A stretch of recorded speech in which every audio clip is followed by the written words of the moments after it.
আসসালামু আলাইকুম। The intelligence investor YouTube চ্যানেলে আপনাদের সবাইকে স্বাগতম। আজকে কয়েকটি সেক্টর নিয়ে আলোচনা করব। এর মধ্যে insurance sector the right choice এই মুহূর্তে। এরপরে আরেকটি সেক্টর নিয়ে আলোচনা করব, আইটি সেক্টর, আপওয়ার্ড সেক্টর। এই সেক্টরটি ভালো হবে। এরপরে লাইফ সেক্টরটা দেখাবো। লাইফ সেক্টর রেডি হচ্ছে রান করার জন্য। এরপরে আরেকটা সেক্টর ভালো হবে, সেটা হচ্ছে আপনার service and real estate sector. তাহলে আমরা এখন চলে যাই ইন্স্যুরেন্স সেক্টরে। ইন্স্যুরেন্স সেক্টরে দেখে আসি, চলুন। প্রথমে আগে ডিএসসির ইন্ডেক্সটা দেখাবো। এই সপ্তাহে ইন্স্যুরেন্স সেক্টর এবং লাইফ সেক্টর নিয়ে আজকের ভিডিও থাকবে। তো ইন্স্যুরেন্স সেক্টর খুব চুলচেরা বিশ্লেষণ করবো, আপনারা পুরো ভিডিওটা দেখে সিদ্ধান্ত নেবেন। ভলিউম থেকে শুরু করে ট্রেন্ড থেকে শুরু করে সবকিছু ইন্স্যুরেন্স এবং লাইফ সেক্টর নিয়ে এই ভিডিওটা থাকবে। আপনারা শেষ পর্যন্ত একটু ধৈর্য ধরে ভিডিওটা দেখবেন, আপনাদেরই কাজে লাগবে। ইনশাল্লাহ অনেক ভালো অ্যানালাইসিস পাবেন ইন্স্যুরেন্স ও লাইফ সেক্টর নিয়ে। এখনো যারা চ্যানেলটি সাবস্ক্রাইব করেননি, নতুন, তারা চ্যানেলটি সাবস্ক্রাইব করুন, লাইক কমেন্ট শেয়ার করে সাথে থাকুন। তো চলুন দেখে আসি ইন্স্যুরেন্স সেক্টরের চলছে বিশ্লেষণগুলো।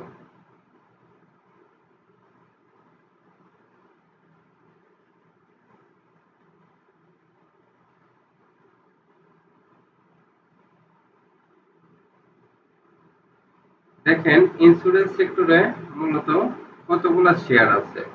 এখানে টোটাল শেয়ার আছে হচ্ছে 43টা। 43টার মধ্যে শুরু করব অগ্রণী ইন্স্যুরেন্স দিয়ে। চলুন শুরু থেকে শুরু করা যাক। এর মতো সেক্টর ওয়াইজ আপনাদের দেখা আসে ইন্স্যুরেন্সের। দেখেন সেক্টর ওয়াইজ আসলে কোন অবস্থায় আছে ইন্স্যুরেন্স।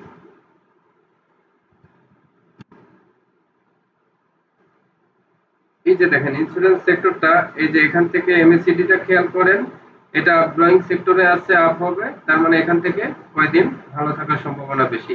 এই যে সুইং থেকে দেখেন, এখানে সুইং থেকে এইখান থেকে যতটুকু দিয়েছে, এখানে ব্রেকআউট হচ্ছে এখান থেকে, আশা করি ততটুকুই আবার দিবে।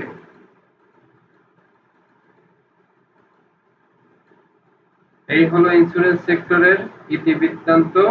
এখন চলে যাব স্টক ওয়াইজ সেক্টর ওয়াইজ।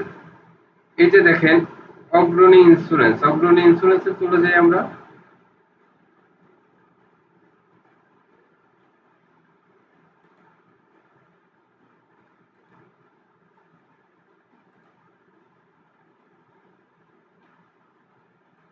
অগ্রণী ইন্স্যুরেন্সের প্রথমে আগে চলুন দেখে আসি অগ্রণী ইন্স্যুরেন্সের চার্টটা কি বলে।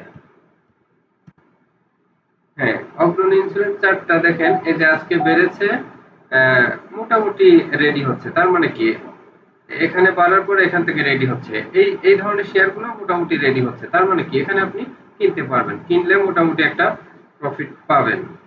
তো এখন হচ্ছে যে মূল স্ট্রিমে দেখে আসি আসলে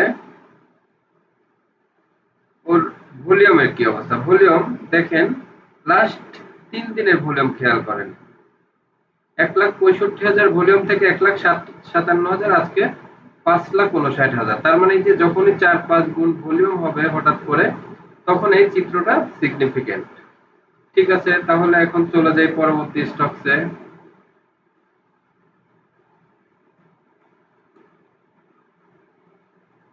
এরপরে এশিয়া ইন্স্যুরেন্সে আমরা চলে যাই।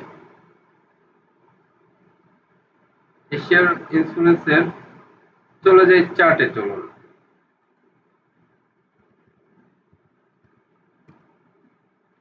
এশিয়া ইন্স্যুরেন্সের চার্টটা এখনো শক্তি নেয়নি। যেগুলা শক্তি নিচ্ছে না সেগুলা আপনাদের ভলিউম সহ সব অ্যানালাইসিস দিব না, যেটা লাস্টে সামারাইজ করব সেইটা নিয়ে ভলিউম অ্যানালাইসিসে চলে যাব, সেটা বেটার হবে আমাদের জন্য। ভিডিওটাও একটু শর্ট হবে, আপনাদের দেখতেও ভালো লাগবে। তো এখন চলে যাই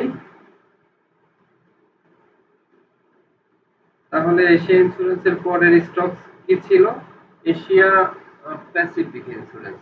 এটাও গ্রাফটা অতটা স্ট্রং না, মোটামুটি রেডি হচ্ছে। তাহলে আমি যে স্টক গুলো পাবো এখানে আস্তে আস্তে নোট করতে থাকি। মোটামুটি এর মধ্যে তুলনামূলক একটু ভালো লাগলো অগ্রণীটা। অগ্রণী ভালো লাগলেই কি কিনবো? না, এরপরে আমরা যখন সামারাইজ করব তখন ডিসিশনে যাব আসলে। সে পর্যন্ত সাথে থাকেন। এরপরে চলুন বিজিআইসির গ্রাফ দেখি। সবগুলাই 40টা স্টকসই আপনাদের দেখো। এই যে বিজিআইসি ক্যান্ডেলটা মোটামুটি একটু শক্তিশালী। এখানে ভলিউম হয়েছে যে 3 লাখ। তো ভলিউম অতটা শক্তিশালী না। আবার বিএনআইসিএলটা কি হবে? এখান থেকে বিএনআইসিএলটা এই মুহূর্তে উল্টা কারেকশনের দিকে যাচ্ছে। তাহলে বিএনআইসিএলটাকে আমরা ফুল অ্যাভয়েড করব, ইগনোর করব। সেন্ট্রাল ইন্স্যুরেন্স এটাও ইগনোর করব। সিটি জেনারেল ইন্স্যুরেন্স এটাও আমরা ইগনোর করব। ঠিক আছে, তাহলে এরপর চলে যাই কন্টিনেন্টাল ইন্স্যুরেন্সে। কন্টিনেন্টাল মোটামুটি ভালো পজিশন, কিন্তু এটার এটার ভলিউমটা মোটামুটি ভালো। 14 লাখ ভলিউম হয়েছে আজকে। 3 লাখ থেকে 14 লাখ ভলিউম হয়েছে। তাহলে কন্টিনেন্টালটা নোট করে রাখেন, কন্টিনেন্টালটা ভালো হবে। মানে 3 লাখ থেকে 14 লাখ, তার মানে অলরেডি 4 গুণ ভলিউম হয়েছে। তো কন্টিনেন্টালকে একটা তারকা চিহ্ন দিয়ে দেন।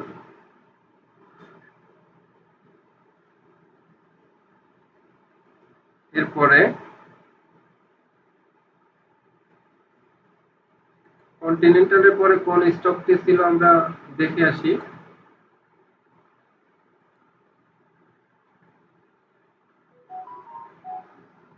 কন্টিনেন্টালের পরে ক্রিস্টাল, ক্রিস্টালের পরে ডিজিআইসি। চলুন এই দুইটা আপাতত দেখে আসি।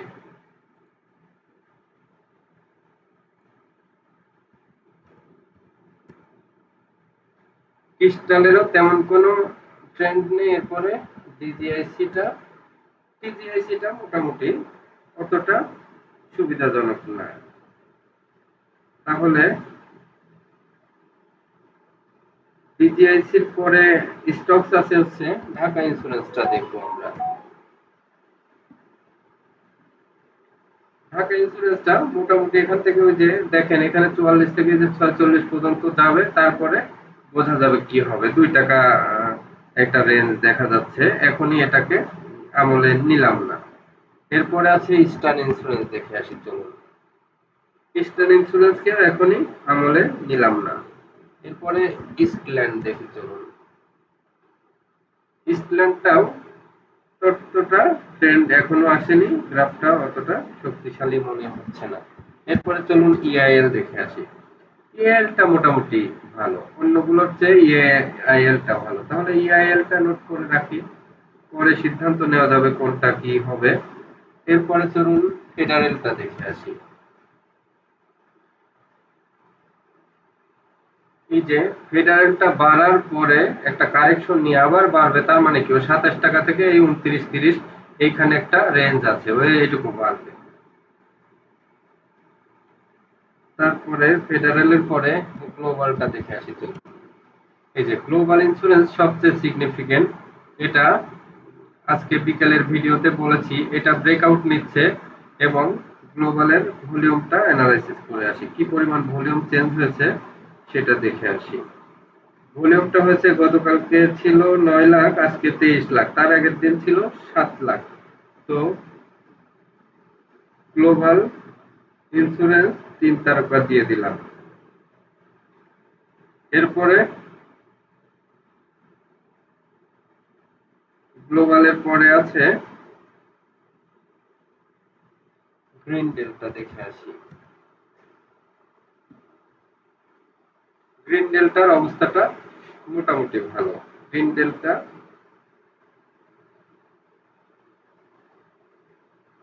দুইটা তারকা চিহ্ন দিয়ে রাখলাম আপাতত।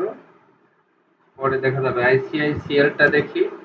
আইসিআইসিএলটা ওই যে এখানে একটু বাড়বে, বাট ভলিউমের অবস্থা অতটাও ভালো না। ইসলামী ইন্স্যুরেন্সটা দেখে আসি। ইসলামী ইন্স্যুরেন্স তো প্রতিদিনই বাড়ছে। গতকালকেও বললাম যে এটা ট্রেন্ড কন্টিনিউ থাকবে, কারণ কন্টিনিউশন প্যাটার্নে পড়ে গেছে। দেখেন এখানে একটা চার্ট আঁকায় দিই, কোথা থেকে মূলত মূল ট্রেন্ডটা আসলো।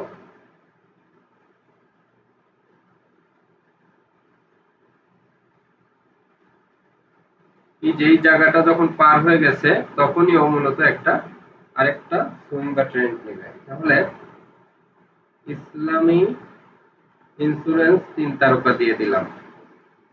এই ধরনের প্যাটার্ন গুলো খেয়াল করবেন আপনারা, এই ধরনের প্যাটার্ন গুলো খুব ভালো।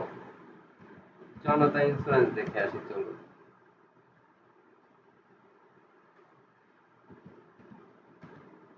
জনতা ইন্স্যুরেন্স এটা একটু বাড়ার জন্য রেডি হচ্ছে। কর্ণফুলীটা দেখে আসি চলুন।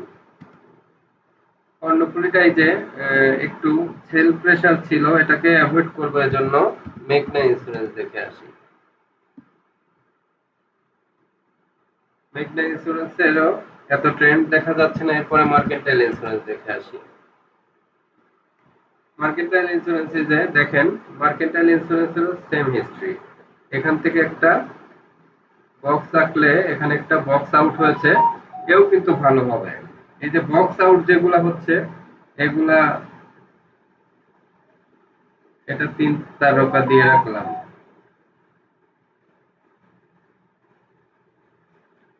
এই ধরনের প্যাটার্ন গুলা খেয়াল করে এন্ট্রি নেবেন ধীরে ধীরে। আরো আগে ৪২-এ এন্ট্রি নেওয়া দরকার ছিল, এখনো এন্ট্রি পজিশন আছে, এখনো এখান থেকে বাড়বে শেয়ার গুলো। এরপরে নিটল ইন্স্যুরেন্স দেখে আসি চলুন।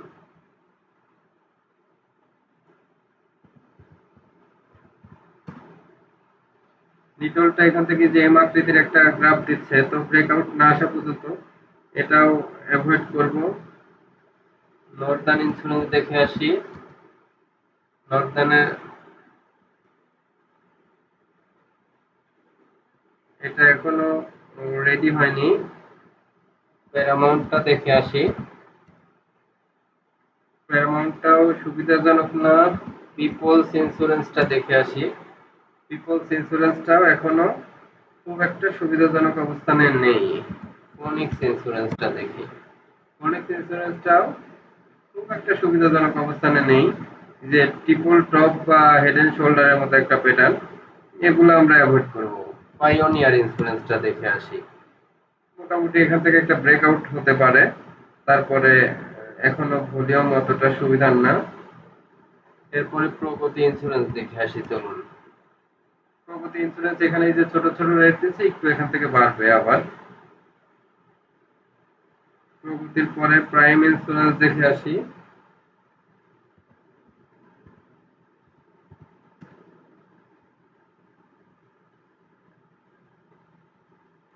প্রাইম ইন্স্যুরেন্স যে এখান থেকে একটু বাড়ার সম্ভাবনা আছে আরো।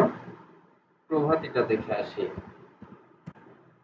প্রভাতিটা এই যে দেখেন, এই বক্সের পরে সবচেয়ে শক্তিশালী গ্রাফ হচ্ছে এই মার্কেটে এখন প্রভাতি, এবং আমার মনে হয় যে পুরো মার্কেটে এইটা এখন ওই যে ডোমিনেজ, ড্যাফোডিল, তারপরে এশিয়াটিক ল্যাবের মতো এটা লিড দিবে। সো এই শেয়ারটাকেই নজরে নেন, মানে ১ নাম্বার হিসেবে এটাকে নজরে নেন, এটাই থাকুক। আর ১০টা সিলেক্ট করে কি করবেন? শেয়ার তো একটা আছেই। তাহলে এই যে পুরবি জেনারেটরটা রেডি হয়েছে একটু বাড়ার জন্য, তাহলে ৩৩ থেকে ৩৬ হবে পুরবিটা। দেখেন এইখান থেকে এই যে এই রেঞ্জটুকু আছে, এটুকু বাড়বে। রিলায়েন্সটা দেখে আসি।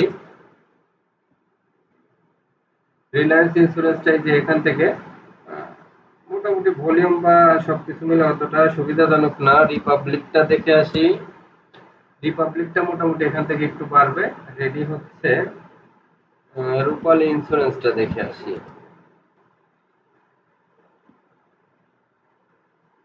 এখানে প্যারালাল এখনো কোনো ট্রেন্ড নেই। এসআইসিএলটা দেখে আসি। এইটার একটা সিগনিফিক্যান্ট ব্যাপার আছে, এর আগেই বলেছি। দেখেন এই যে এইখানে এই বক্সটা যখন পার হয়ে যাবে তখন এইটা কিন্তু এই যে এরকম আরেকটা সুইং দিতে পারে, কারণ এরকম ট্রেন্ড হওয়ার পরে কোনো ধরনের না পরে আবার দীর্ঘদিন একই লেভেলে ট্রেড হচ্ছে। তো এইটা যখন পার হবে খেয়াল রাখবেন, তখন এই এই শেয়ারটা আবার নজরে নেবেন, শিকদার ইন্স্যুরেন্স। এরপরে SIPLC দেখি চলুন।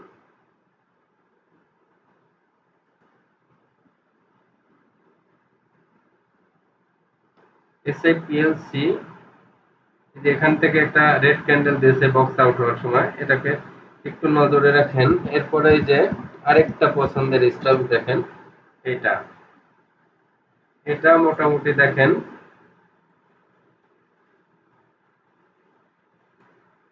এই লেভেলটা পার হয়ে গেছে। তো এই সোনার বাংলাটাকে 3 তারকা দিয়ে রাখেন।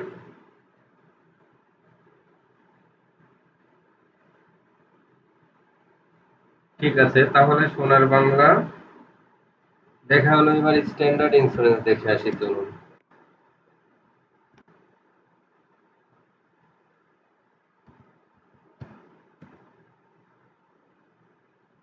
স্ট্যান্ডার্ড ইন্স্যুরেন্সের অবস্থা এখন ভালো না অতটা। টাকা ফুলটা দেখে আসি। টাকা ফুলটা মোটামুটি একটু ভালো, স্ট্রং। ইউনিয়ন ইন্স্যুরেন্সটা দেখে আসি চলুন। ইউনিয়ন ইন্স্যুরেন্স এই যে 44 পর্যন্ত একটা বাড়ার সম্ভাবনা আছে। এই পর্যন্ত খেয়াল রাখেন। এরপরে ইউনাইটেড ইন্স্যুরেন্সটা দেখি।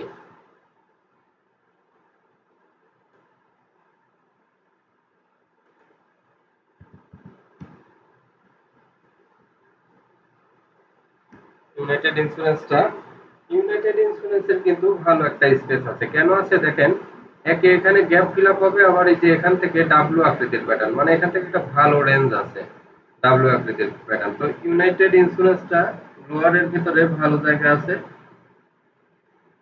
এইটাকে 3 তারকা দিয়ে রাখেন এবং এইটার কিন্তু ভালো জায়গা আছে। ইউনাইটেড ইন্স্যুরেন্সটাকে গুরুত্ব দেন। তাহলে ইন্স্যুরেন্স সেক্টরে 3টা সেক্টরে নাম্বার 1 হচ্ছে Prabhati,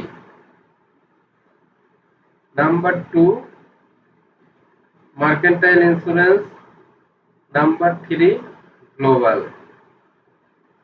number 4 Sonar Bangla Insurance, number 5 United Insurance. তাহলে এই কয়টার ভেতরেই আপনারা আপনাদের নজর রাখবেন। ষষ্ঠ সপ্তমে যদি রাখতে চান কন্টিনেন্টালটা রাখবেন, কন্টিনেন্টাল ইন্স্যুরেন্স ষষ্ঠতে রাখবেন। তো আপনাদের এত নজর দরকার নাই, শুধুমাত্র প্রভাতী প্রভাতী প্রভাতী একটাই বলে দিলাম, একটাই আপনাদের ফাইনাল সাজেশন। আর বাকিগুলা যাদের ভালো লাগবে, যাদের কোডে আছে তারা শুধু নিবেন। কেউ নতুন করে নিতে চাইলে প্রভাতী নিবেন। আবার গ্লোবাল কারো হাতে থাকলে তারা গ্লোবাল হোল্ড করবেন, কিনতেও পারেন। সোনার বাংলা হোল্ড করেন, কিনতেও পারেন। মার্কেন্টাইল ইন্স্যুরেন্স কিনতেও পারেন, হোল্ড করেন, এভাবে আর কি। এরপরে চলে যাব আরেকটি সেক্টর, লাইফ সেক্টরে চলুন। লাইফ সেক্টরে যেহেতু স্টকস কম, লাইফ সেক্টরটা আপনাদের দেখায় শেষ করি। তাহলে লাইফ সেক্টরে সিএলআই সিএল, এটা অনেক লোয়ারে আছে, এখনো রেডি হয়নি। এরপরে ডেল্টা লাইফ দেখে আসি। ডেল্টা লাইফটাও রেডি হচ্ছে। লাইফ সেক্টর কিন্তু রেডি হচ্ছে। আপনাদের যাদের কাছে লাইফ সেক্টর, যেটা যেটা বলবো যে আটকে আছেন, কেউ এভারেজ করবেন, সেগুলো আমি দেখাই দিই। ন্যাশনাল লাইফ ইন্স্যুরেন্স, এটাও কোনো অবস্থান নেই। মেঘনা লাইফটা দেখে আসি। মেঘনা লাইফটা এই যে আবার 65 পর্যন্ত যাবে, একটা রেঞ্জ নিবে। এরপরে পদ্মা লাইফটা দেখে আসি। পদ্মা লাইফেরও কোনো ট্রেন্ড দেখা যাচ্ছে না। পপুলার লাইফটা দেখে আসি। পপুলার লাইফটা এখান থেকে ওই যে 67 পর্যন্ত আর একটা রেঞ্জ নিবে। প্রগতি লাইফ দেখে আসি। প্রগতি লাইফটা রেডি হচ্ছে। প্রগতি লাইফ অনেক নিচে আছে, তো এটা দেখেন ওই যে 213 222, এটা যদি পার হয় 260, তাহলে লাইফের ভিতরে খুবই ভালো সিগনিফিকেন্ট গ্রাফ হচ্ছে প্রগতি লাইফটা। এটাকে এক তারকা চিহ্ন দিয়ে রাখলাম। কালেকশন ফেজে আসছে, তো গতি আসলে এটাকে নিয়ে নিতে হবে, বা এখনই কালেকশন করে রাখতে পারেন। প্রাইম লাইফটা দেখি কি অবস্থা।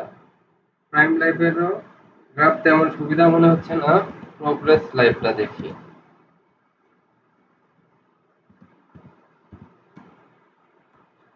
প্রোগ্রেস লাইভ ডাউন ট্রেন্ড, এটাকে অ্যাভয়েড করবেন। এরপরে রূপালী লাইভটা দেখে আসি।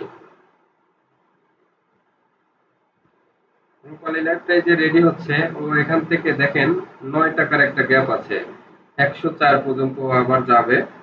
তো রূপালী লাইভটাকে রেঞ্জ হিসেবে ধরেন। তো এখন হচ্ছে যে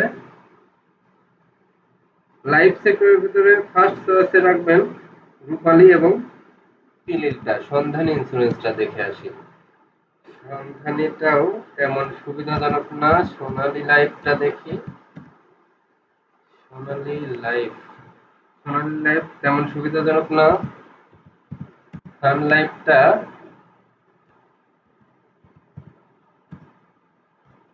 সান লাইফে যে এখানে আবার একটু ডাউন হওয়ার সম্ভাবনা আছে।